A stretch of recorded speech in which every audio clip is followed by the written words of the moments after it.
Hey everyone, welcome back to the channel. So in this video, I'm going to show you how you can um, download resume from LinkedIn.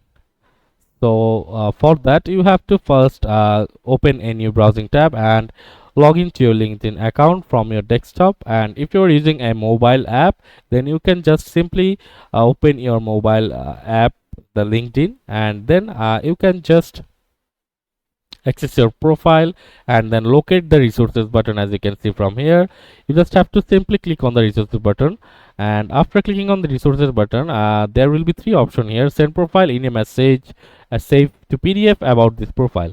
You just have to click on save to PDF, and after that you have to download and save. After selecting save to PDF, LinkedIn will generate a PDF version of your profile. You will get a message: LinkedIn says preparing PDF, your download will begin shortly. Then you can find the PDF in the default download location. Hope it works for you, and let me know if you have any question. So that's it for this video, guys. See you on the next one.